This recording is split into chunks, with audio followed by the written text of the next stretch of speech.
Hey guys, got a couple of things for you today. First of all, from now on, my funny haha is I'm going to be broadcasting from the White House until we're back at school. So if you know where I live, you might think that's funny. If you don't, I live in a White House, so it fits. Some days I'm going to make videos. Some days I'm going to maybe do some screencasting where I'm not on video. It took me a while to figure out where in my house to set up. So check Google Classroom every day, figure out if I'm doing a video or if I've just given you an email, something like that. But that's kind of what we're going to do for a while. So first order of business is independent read. I really want to make sure that you are all doing your independent reading and keeping up with it. I'm hoping you all did it last week and continue to do that. It's a great thing to do when we have to be home and find things to do. So Home of the Brave is the book I just finished. I would put it in the category of a book that you're going to look at the title and not check out because you're wondering, what is that book about? I picked it up because of the author. So when I kind of get that author crush going and I want to finish all the books by the same author, she was in it. The other thing that you'll like is the white space, and it's a free verse book. So I know a lot of you have really been trying to get your hands on free verse books since I introduced you to them. This is an earlier one by Catherine Applegate. It's about a Sudanese boy who comes to the United States through a refugee program because his father and his brother were killed in this Sudanese camp. He's separated from his mother, and so he comes to the United States to kind of be in this refugee, let's call it a camp school place to kind of help him and another member of his family. So he's trying to reunite with his mother throughout the book.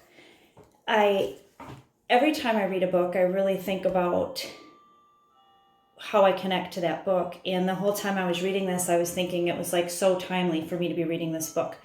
It has a lot to do with some of the present day stuff going on nowadays when I keep talking about there are things that we can't control as kids, and he's a kid and he can't control what happened to him. And so there's all these kind of hurdles, and there's really a message about perseverance and strength of family. And it really spoke to me. There's a couple of proverbs in it that were really awesome. It's 4 parts in the book, and it says, one doesn't forego sleeping because of the possibility of nightmares. And I thought, kind of how telling, how some of us were afraid of what's ahead, so we're not sure how to act upon this.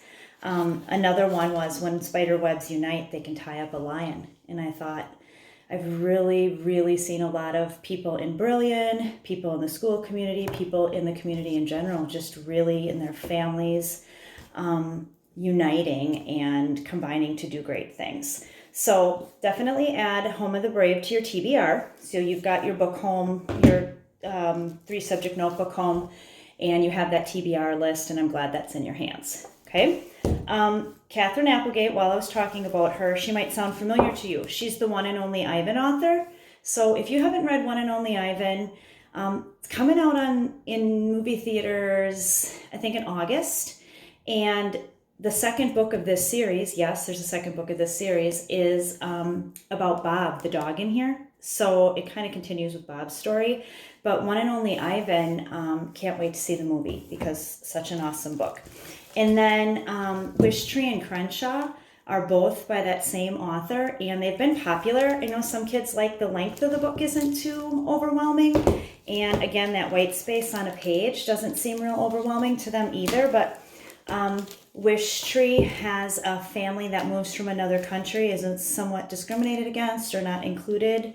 I believe Syria. It's been a while since I read the book, but they come to America, and that Wish Tree has a real presence in their neighborhood. And then Crenshaw, the boy you see with this big cat, it sounds like a weird story when you say it. It's about a cat and a boy, and the boy has an imaginary cat friend that he talks to. But as you're reading the book, you kind of figure out that whenever the boy struggles with something, that's when he talks to this cat. So it really becomes like a coping mechanism for him. And his family's living in a poverty situation or on the verge of homelessness or homelessness for some parts of the book. So she writes just really empathetic titles. So check those out.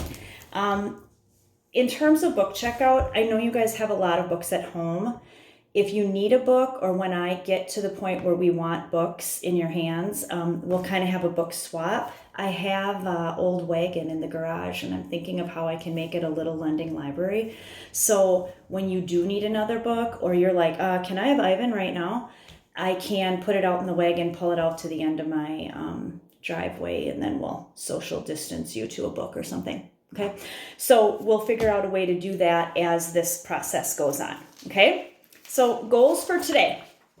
I want to know the independent read book that you're doing. You might be in the middle of one. You might say, Mrs. Shimmick, I'm just starting fresh. Okay, that's fine.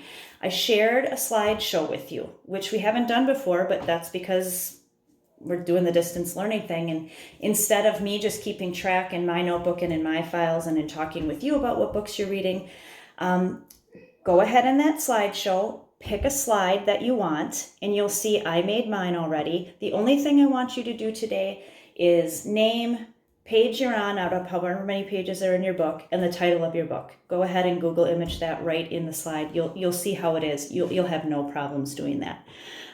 Boys and girls, stay strong with your reading at this time. This is a perfect time. I mean, if we're doing 20 to 25 pages when school was in session, and now school's not in session, this should not be a lofty goal of yours. This should be something you're exceeding. And it really does give you some nice downtime, and you can just make that little reading sign like keep out, I'm reading. And it'll be a nice way for you to kind of keep on track. If you were used to doing it at night, keep doing it at night. But I know, like my family and myself, we've been doing it midday. We feel like we're getting on each other's nerves by the middle of the day. Everybody, just go to your separate corners, get your book out, and kind of regroup. So do what plan works for you, but keep reading. All right, second order of business. You can tell why I'm doing a video and not typing all this out. I want you to keep a journal during this time. One of the things that I've been doing since I was younger, and I even had to go dig for some things because I wanted to show you, is journaling. And I just keep them in all different notebooks and different things.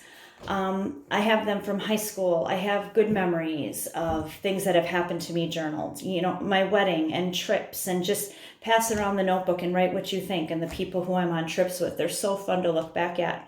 My high school ones are a hoot. And then I have some other ones that are from, you know, like a pregnancy journal that I kept, or some real touching ones about when I've lost a family member, or things like that. But I find writing really kind of frees you up the way reading does too.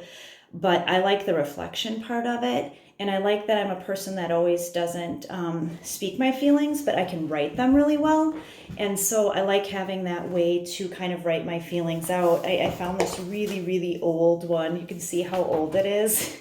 And just kind of see, there's no rhyme or reason to it. It's in different colors and things are scribbled out and things like that. But that one is, geez, got to be 30 years old. Started it when I was really little with my mom. And then remember these, like when I taught 5th grade, we made these fancy ones. I looked through this one and I was trying to look for a date of when I wrote, and it was 2011 this one was from, but I just had it laying around in my room. So here's what I want you to do, and I don't want you to have this attitude of like, what? Oh my gosh, we have to journal now just because we're home?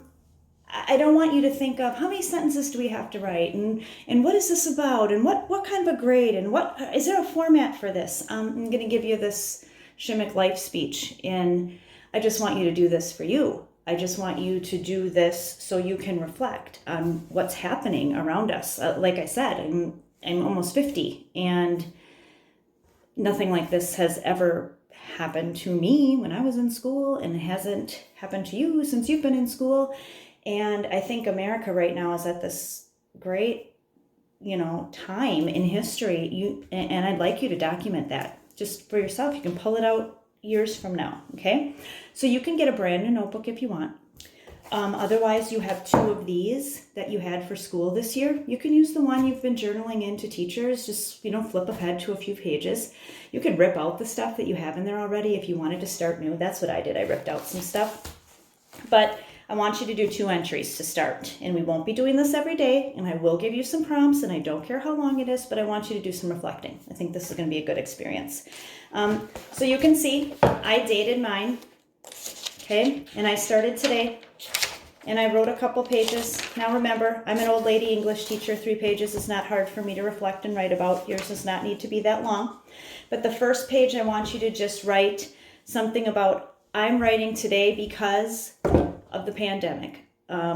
This is what coronavirus means to me. This is what I see is going on around me. Just explain why you're starting this journal, okay?